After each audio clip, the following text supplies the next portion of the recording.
Nama saya Beredu Sandri Hardana Pak, absen 7 dari kelas sejarah 8. Soal yang menurut saya sulit itu ini Pak, nomor 8 sama nomor 30. Ini kan soalnya kan berhubungan sama afik Pak. Kalau saya cari di Google Pak, ciri-ciri afikasi itu kan kata berimbuhan ialah bahwa kata-kata ini tidak atas lebih dari satu. Ini saya nggak paham Pak, apa itu morfem, apa itu terus apa ini. Dari salah satu lebih morfemnya berupa afiks. Terus yang kata-kata imbuhan ini Pak, saya nggak tahu apa itu gramatikal sama gramatis.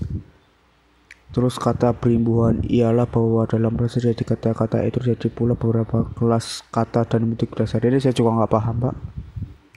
Kalau nanti saya cari yang gramatikal sama gramatis Pak.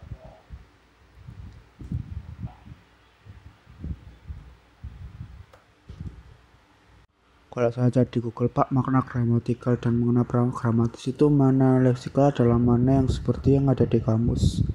Mana gramatikal adalah makna yang diperoleh karena faktor gramatikal seperti afikasi dan redup klasik, sedangkan mana pramaktis adalah makna berdasarkan situasi dan kondisi saat kalimat diucapkan. Saya nggak paham Pak ini Pak. Saya juga nggak bisa nomor 12, 13, 14 sama 16 sama 17. Yang 11 yang 12 ini kan Pak, ini kan nentuin predikat. Yang saya tahu kan predikat itu kan kata kerja. Jadi kan jawabannya kan berdiri, tapi karena saya kurang yakin Pak, jadi saya apa itu kemarin pas ngerjain itu bingung yang mana yang benar. Tapi saya jawab berdiri. Terus yang ini Pak, saya subjeknya ini Pak.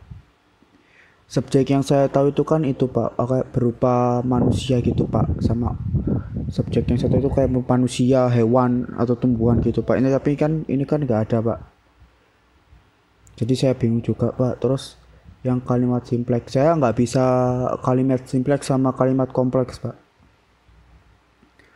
Kalau saya cari di Google kalimat simpleks itu yang disebut juga dengan kalimat simple adalah kalimat yang hanya terdiri dari satu verba utama atau predikat. Karena kalimat ini hanya memiliki satu aksi, ini saya nggak paham Pak. Bersuatu demikian saja. Kalimat ini biasanya berpola SP, SPO, SPOK atau SPOK. Pel ini saya juga nggak tahu Pak, ini pel ini apa.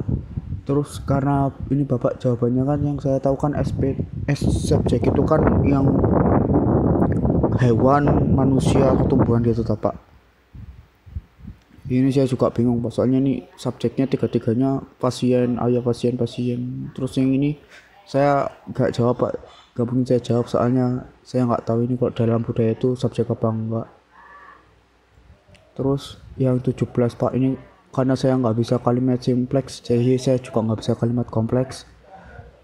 Yang 18 ini tadi apa ya? Yang 16 ini juga Pak. Ini di bawah ini yang bukan kalimat kompleks ya. Kompleks bertingkat apalagi Pak. Malah makin bingung saya. Simpleks juga nggak bisa Pak. Terus yang ini Pak. Yang ini Pak, kalimat infix ini. Infix itu kan kalau saya cari di Google Pak, infix atau sisipan merupakan salah satu jenis afiksi. Saya afiks saja nggak bisa Pak, apalagi infix. Terus yang 29 di bawah ini bukan termasuk kalimat aktif interaktif. Kalau saya cari kalimat aktif itu, interaktif itu ini.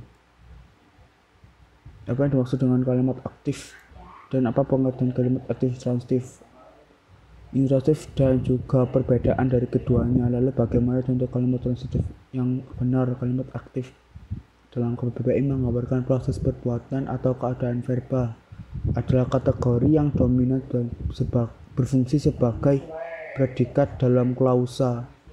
Dengan kata lain, dapat dijadikan sebagai kata kerja yang biasanya berfungsi sebagai predikat dalam kalimat. Kalau saya cari Pak, yang berfungsi sebagai kata predikat ya. Kan kata predikat itu kan kata kerja toh Pak. Di sini nggak ada kata kerjanya Pak, saya cuma tahunya yang bergadang sama tidur berjalan. Jadi yang sama makan bersenjata ini kan saya nggak tahu Pak. Tapi saya juga bingung Pak, kalau misalnya saya jawab yang bersenjata kan bukan kata kerja, tapi ya gitu Pak, jadi bingung Pak. Saya juga nggak paham soal nomor 33 dan 34 Pak, soalnya ini juga melibatkan subjek sama predikat.